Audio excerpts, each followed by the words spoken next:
बोलिए श्री सद्गुरु महाराज की जय। गुरुदेव महाराज की जय।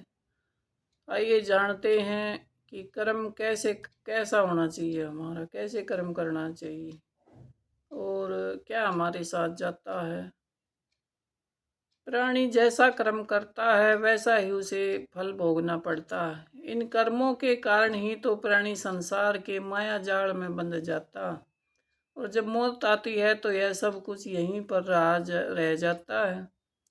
कुछ तो प्राणी के साथ नहीं जाता, यदि कुछ उसके साथ भी जाता है तो वह कर्म जाता है। इस संसार में केवल कर्म ही प्रधान है और मौत ही संसार की सबसे बड़ी शक्ति मानी गई है, जो कभी नहीं सोती और प्राणी के साथ हमेशा सिर पे खड़ी रहती है। संसार के नष्ट हो जाने पर केवल एक मौत का राज्य बाकी रह जाता है। इसलिए मौत को कभी भूलना मत। सदा मौत की याद रखते हुए सदा अच्छे कर्म करे। जीवन का लक्ष्य बुराई नहीं, अच्छा ही होता। अच्छे कर्म करने चाहिए हमें, जितने भी हो सके। ये कर्म भूमि है, इसमें जितनी भी भलाई धर्म परोपकार जो भी कर्म बने, बहुत तरह के संसार में कर्म धर्म हैं, सेवा हैं और किसी भी तरह का प्रकार के लेकर हमें करना चाहिए। अपना उद्धार करना चाहिए जीवन का। कर्म का ही फल मनुष्य को मिलता है। इससे बात स्पष्ट होती है कि मनुष्य के केवल धर्म का ही फल मिलता है, धर्म कर्म का।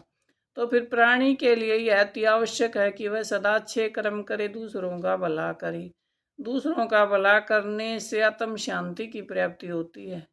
इंद्रियों पर संयम रखें, जीवों पर दया करने से बुद्धि की शुद्धि हो जाती है।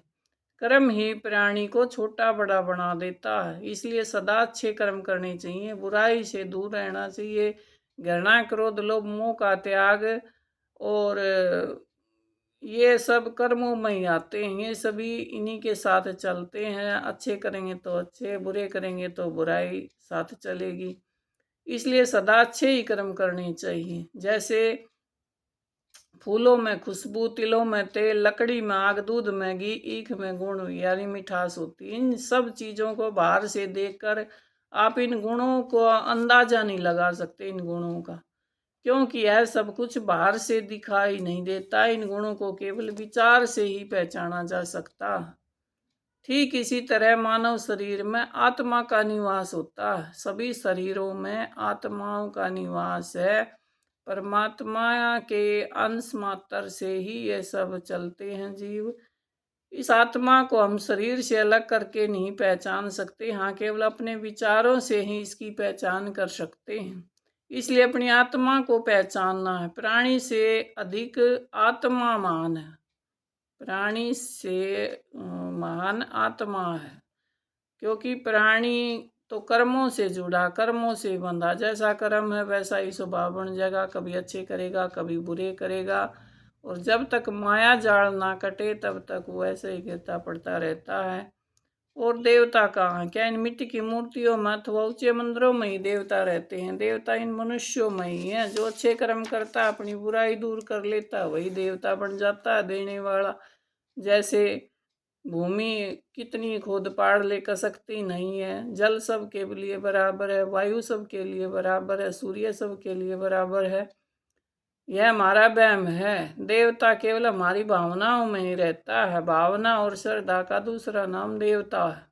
जैसे ही आपकी भावना होगी वैसे देवता के रूप दिखाई पड़ जाएंगे। यह मत भूलना कि सारा संसार भावनाओं पर ही आधारित है।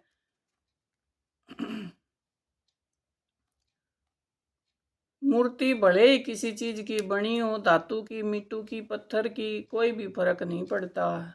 आपके मन में जो पूजा करने की भावना, उसे ही प्रमुख माना जाता है। आत्मा की श्रद्धा से ही सबसे बड़ी पूजा। आपकी भावनाएं कैसी है ये देखते हैं परमात्मा। यह अवश्य देखा जाता है। जैसे कि आपकी भावनाएं हैं वैसा ही आपको फल मिलेगा। अच्छा फल पाने के लिए आपकी सर्वप्रथम अपनी भावनाओं को शुद्ध करना पड़ेगा। विषय भोगी वासना सब बुराइयों की जड़ माने जाते हैं। इसलिए इन बुराइयों को जीवन से दूर रखना चाहिए। इनके स्थान पर मधुर भाषा, क्षमा, दया, सच्चाई, प्रेम को अपने साथ रखना चाहिए। जीवन का असली सुख यदि आप पाना चाहते हैं तो आपको बुराइयों से सदा दूर रहना होगा। जीवन के सारे सुख अच्छी आदतों से ही मिल सकते हैं। सत्य तो सत्य है और सत्य में ही रहना चाहिए। सत्य को कोई झुका नहीं सकता, कोई मिटा नहीं सकता। और सत्य में जो जीवन जीता है वो सदा सुखी रहता है, उसे किसी भी बात की चिंता नहीं रहती। जो होता है वही कहकर आराम से चैन से सोता। ईश्वर महान शक्तिमान है, सर्वशक्तिमान है। इस संसार की सारी बागडोर ईश्वर के ही हाथ में है। ईश्वर ही राजा को दास और दास को राजा बना सकता है मिनटों में। ईश्वर ही अमीर को गरीब और गरीब को अमीर बना देता है। ईश्वर पर ही सब भरोसा रखते हैं और उसी से ये संसार की सत्ता सब चल रही है। और जिस प्राणी की माता लक्ष्मी और पिता स्वयं भगवान और विष्णु के उपासक उसके भाइयों तीनों लोग उसके लिए अपने देश के समान हो जाते, वह सदा सुखी रहता। क्या कोई आकाश पर जा सकता है? वहां जाकर किसी से क्या कोई बातचीत कर सकता है? या कोई आज तक आकाश पर गया है? इन प्रश्नों का उत्तर नहीं में ही है। फिर आप इस बात की कल्पना कीजिए कि जिन लोगों ने धरती पर लौटकर सूर्य चंद्र ग्रहण के बारे में सैकड़ों वर्ष पहले हिसाब लगा लिया, उन्हें आप क्या कहेंगे? बुद्धिमान कहेंगे, ज्ञानी कहेंगे और सुखी कहेंगे, सत्य को जानने वाले कहेंगे। जो लोग इतनी बड़ी बुद्धि अलौकिक शक्ति के साथ साथ इतनी बड़ी खोज कर लेते हैं, उन्हें हम विद्वान, बुद्धिमान, गुरु, ज्ञानी, विज्ञानी बोलते हैं। बोलिए सदगुरु महाराज जी की जय। तो अपना कर्म ऐसा बनाएं, अपना कर्म अच्छा बनाएं, अपने आप को शुद्ध रखें, पवित्र रखें, तो हमारा कल्याण होगा। और हम अपने बच्चों को भी अच्छी शिक्षा देंगे और अच्छी शिक्षा देंगे और कड़ी सजा देकर उन्हें साँचे में डाल देंगे तो उस जीवन भर सुख देंगे। और नहीं तो ज़्यादा प्यार करोगे तो बच्चे भी बिगड़ जाएंगे और मन माना अपना आचरण करेंगे, आगे जाकर बदनाम भी करेंगे और दुख भी देंगे। तो ना तो ज़्यादा प्रेम करें और ना ज़्यादा डांटें।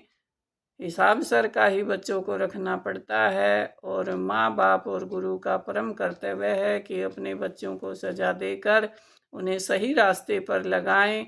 मैं बार बार धन्यवाद करती हूँ इन सभी माता पिता जो बड़े बुजुर्ग हैं, जिनके घरों में सुख शांति है, जो अपने बच्चों को बड़े प्यार से दुलार से जितना चाहिए उतना देते हैं, ना ज़्यादा ना कम। बोलिए सदगुरु महाराज की जय, गुरुदेव महाराज की जय।